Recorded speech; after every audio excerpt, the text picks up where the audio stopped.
Dr. Henry Loomis, this is Zora Bennett, our mission specialist. Sorry, what mission?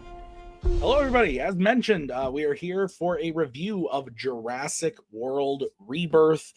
This isn't going to be a play-by-play or anything like that. Just going to kind of talk about what I thought about the movie, some things I liked, some things I didn't like. I will talk a little bit about spoilers at one point. Movie's been out for a little under a week now by the time you're seeing this. So if you're interested in the movie, I would recommend watching up until I get to the spoiler part. I will make sure to say that if you haven't seen it yet, and then we'll talk spoilers for just a little bit. So basically what this movie is, this takes place I guess there is technically an amount of time after Dominion.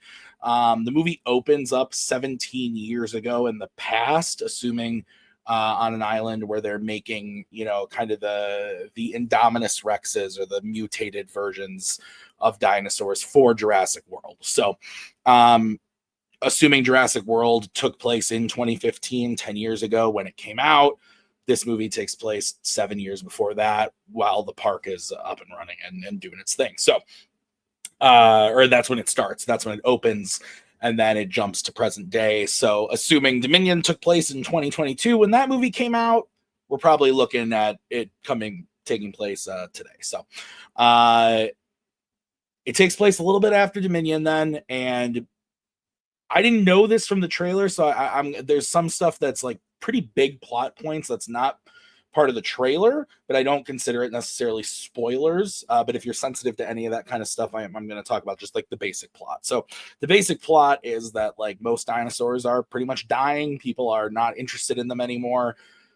They're out in the world after Dominion, but they're dying because of the atmosphere, and like they're not used to being in the climate that they're in. They explain it. It's pretty pathetic the way they explain it, but that's the gist, is dinosaurs are not an easily accessible thing anymore, and in order to get where they are on this island where the movie takes place, it's illegal. All the countries have kind of outlawed going to visit this island to see the dinosaurs. So but the MacGuffin this time around is that they need samples from these 3 specific dinosaurs in order to make a drug that's going to help people cure heart disease, I believe is what they say. So that's the whole MacGuffin, is they got to go to the island, get these different samples from different dinosaurs. And it's kind of a fetch quest. It's like, go there, get samples from these 3 different dinosaurs, and then we can go back and make this miracle drug. And so that's kind of like the basic outline. The whole thing is basically just a fetch quest. Like, let's go to the island, let's get these things. And that's what you're in for. And then you're in for obviously the normal Jurassic stuff, the big dinosaur action, not the best characters. We'll get into that. There's a couple I actually really liked. And so, yeah, without getting into spoilers, you've got Scarlett Johansson. Couldn't tell you what I think her name is Z. Maybe that's what they call her, Zora, something like that. She's like a mercenary type character, very generic character, surface level. But she's got a relationship, a friendship with Mahershala Ali's character. I want to say Duncan. I feel like she screams that a few times. He's great in the movie because he's great in everything. And then you've got holy shit, Jonathan Bailey is like this civilian doctor who's the expert on the dinosaurs and who's helped kind of figure out that that's what they need, these samples, in order to make this drug. So he's along for the ride. And then you have the sleazy corporate guy played by, I want to say Rupert Friend. Is that his name? I think that's his name, Rupert Friend. He's there to make sure that this all gets done and can pay the people, and it's your generic group of people in this story. On the other hand, you also have this family who kind of shows up out of nowhere about 20 minutes into the movie. I've seen a lot of complaints that like, why is this family here? Like, I actually like this family and the dynamic. It's a dad, 2 daughters, and one of the daughters' boyfriend. I thought it was going to be really rough when they first showed up. I didn't really enjoy the first couple scenes that they were in, but once the action gets going, I actually really liked these characters. Didn't recognize any of the actors except the dad. He had a recognizable face, but I couldn't tell you his name. And I thought they were fun, and I thought that the dynamic between the dad and the boyfriend, and then all of that was fun and interesting for this type of movie. This movie is, if you like the Jurassic movies, not the first one, but the sequels, specifically World, Fallen Kingdom, and Dominion. If you're entertained by those movies and kind of the dumb leaps and bounds they make, you're probably going to enjoy this. We walked out and said, it's probably on par with Dominion and Fallen Kingdom. So if you don't like those movies, which I know a lot of people don't, you're probably not going to enjoy this. But I thought that this movie, the thing that impressed me the most about it was actually the action sequences. I thought the dinosaur action was very good. There's a couple scenes you've seen in the trailer, one involving these flying dinosaurs that I thought was really good, along like a rock climbing wall. I thought that was excellent. And then there's also a scene involving a T-Rex that I thought was really good. I did find myself, and maybe this is the dumb Tim in me, but I did miss myself or find myself missing, like, there's no like real dino on dino action. There is like a little bit, but there's never a scene like at the end of World where the T-Rex and the Indominus fight, or in 3 where the Spinosaurus and the T-Rex fight, or in Fallen Kingdom like the Indoraptor and the Raptor. Like there's nothing, or even the end of Dominion has one too, the T-Rex, and I don't remember what the Giga whatever fucking whatever. There's nothing like that in this one, and I did find myself missing that in the finale. But the finale, I thought, again, without getting into spoilers, was very thrilling. All the action scenes very good.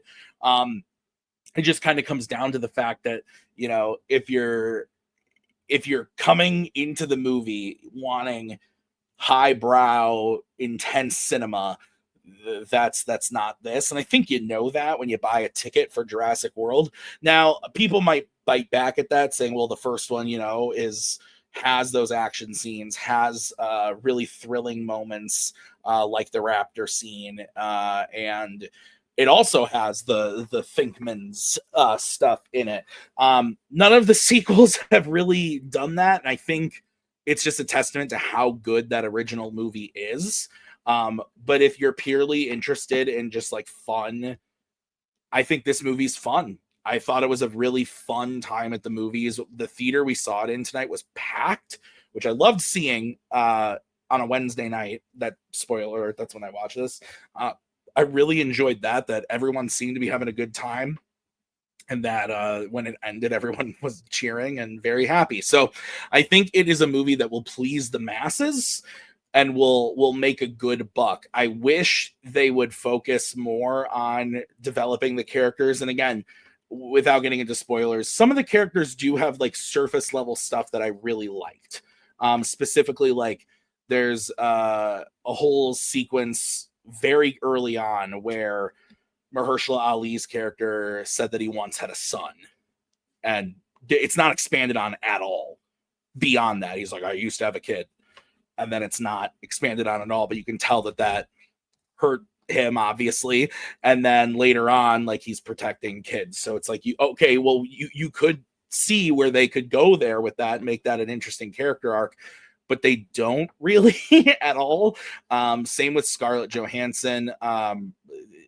There's moments where she's like, oh yeah, this terrible thing happened to me and I feel terrible about it, but then they don't go anywhere with it. They don't explore the character at all. It's all very surface level. The person who I felt like the most character was Jonathan Bailey's character, Loomis, but even he's kind of the same at the beginning and the end. He doesn't really grow in any. None of these characters grow in any way. They're very surface level, basic characters that have the pieces to create further growth and stuff. The information's there, but they just don't do anything with it. And I know I've been harping saying like the whole series has kind of been like that, but even in Jurassic World, like, you get into backstory of Owen a little bit, and that Owen and Claire used to have a relationship, and like there's stuff going on under the surface with like the kids and stuff. So again, also basic level, but I think the character arc for like those characters in the first Jurassic World movie, and especially the first Jurassic Park movie, like have way bigger. There's actually arcs there. This time there's just really not anything there. The most you're going to get is like from the family dynamic, the dad being like, oh, maybe the boyfriend isn't just banging my daughter. Maybe he's actually like a nice guy. Like there's a couple moments like that are actually interesting. But on the whole, it's pretty surface level. But again, I like I said, I think the action's fantastic. If that's what you're going for, I think you got a winner on your hands. Now, I am going to talk about a couple spoilers. So again, my recommendation is if you haven't seen the movie and you're interested in it, go see it. I think it is worth seeing in the theater. It's a fun popcorn summer movie. But it's not going to change your mind. If you're not a fan of these movies, you're still not going to be a fan of these movies after this one. If you like dumb popcorn movies like I do, you'll probably enjoy it. So take that for what you will. But getting into some spoilers. So there actually isn't really too much to spoil. I think the biggest thing is that like Maggie and I were talking after the movie, and I asked her if she wanted to do this with me, but she needed to go to bed. So she made a really good point where, and again, spoilers though, but like there's not really a big body count. Like most of these movies, people are just like getting eaten and destroyed left and right. There's a few for sure, but literally like every main character survives this movie. The villain dies. A couple of the like nameless like friends at the beginning die, and then that's it. So do I need people to die to enjoy a movie? No, absolutely not. But I thought it was interesting of like, okay, like you're definitely just setting up for more stuff despite feeling pretty final. It doesn't do like the Jurassic World thing where like Henry Wu gets away and you're like, oh no, what's going on with Henry Wu? You know, everyone's favorite question about life. What's going on with Dr. Henry Wu? So there's nothing like that, but the whole climax felt very not anticlimactic. That's not the right word. And I did find parts of it thrilling. It just felt maybe small might be the right word. It felt okay for the story they were telling, but I felt like the chase with the T-Rex with the water raft and everything was way more exciting and way more interesting. I know they're not pterodactyls, but the big pterodactyl looking things, the carnivore ones, I thought that was a much better action sequence. Like I said before, there's no like dino on dino thing, so I was kind of expecting like the T-Rex to show up and like fight the fucking big deformed thing at the end. I thought that might happen and it didn't. So again, it's not that I thought it was bad. I just thought that it was, again, I don't want to say the word underwhelming because I don't think that's the case. It was just small. It felt small. It felt predictable. Also, at the same time, like you knew exactly when the villain was going to bite it. You knew exactly like who was going to try to sacrifice themselves, and like with Mahershala Ali and everything. Like you saw all of that coming from a mile away. Even Mahershala like living at the end, I was like, there's like he's totally alive. Like they're setting this. This is too dour of an ending. Otherwise it would have just been depressing. Which I would have been okay with, but I didn't expect that from the movie that we had gotten so far. So, yeah, I think that, like I said, there are just a lot better action sequences earlier in the movie.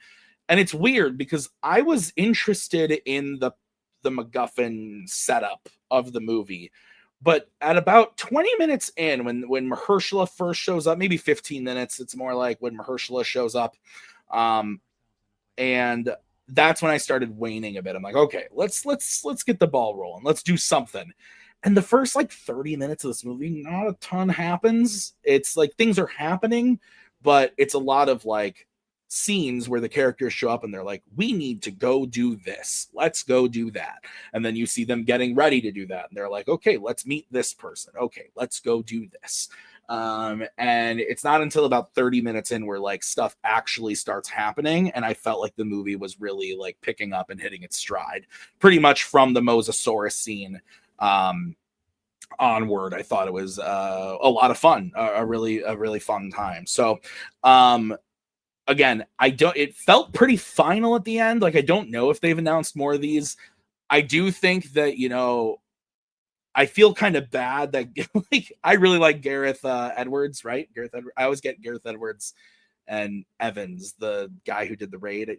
I get them confused name wise. So I think it's Gareth Edwards who did Godzilla and Rogue One and the first Godzilla 2014. I like it. I don't love it. Rogue One, I like it. I don't love it. I loved his movie, The Creator, though. I thought that was excellent. Really, really good science fiction that nobody went to the theater to see. Nobody saw it. And I thought that movie was incredible. So I really like him as a director, but it's clear that like he just kind of needed to do something, and he took this, did it, but it didn't really feel like it had a stamp on it. You know, like say what you will about Colin Trevorrow, I feel like those two movies he directed feel different from the other Jurassic movies that aren't directed by him. You know what I mean? And like his, like, I think the only other movie he's made is it Only the Book of Henry, which is a terrible movie. But J.A. Bayona is another example of like his Jurassic Park movie feels different from the other two world movies. So again, say what you will about the movie, but it stylistically to me felt different. And this stylistically didn't feel like anything. It just felt like it's Jurassic World, and here are the dinosaurs, and the actors are doing good, and the movie looks fine. Like the green screen's okay. The dinosaurs are CGI, and they look like CGI dinosaurs. Like there's nothing, like there's like no flair to it. I thought that was interesting because I think Edwards clearly has flair because The Creator looks incredible. That movie is like a visual feast. I really love that movie and love how it looks, and a lot of that had to do with him as the director. So I thought it was interesting that this one in particular just felt bland. I'm interested to know if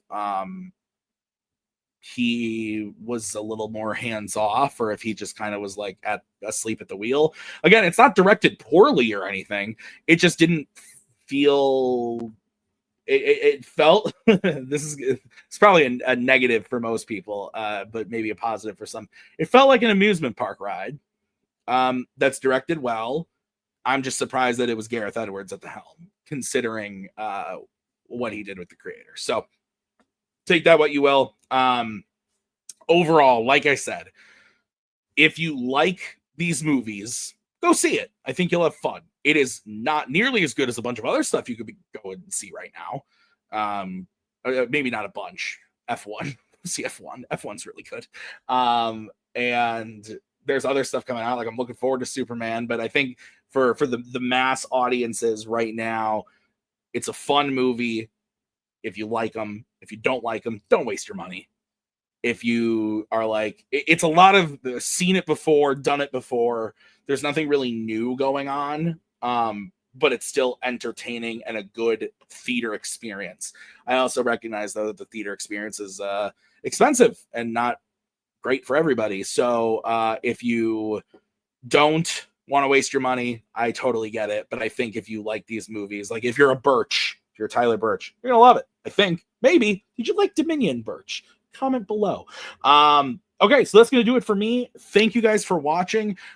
This was my review for Jurassic World Dominion.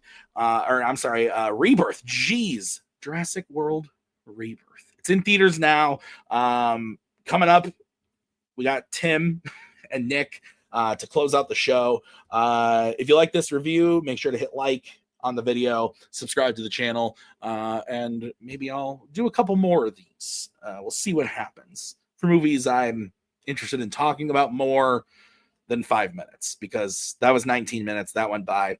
My goodness. Okay, thanks for watching. Thanks for listening to me ramble. We'll send it back to Nick.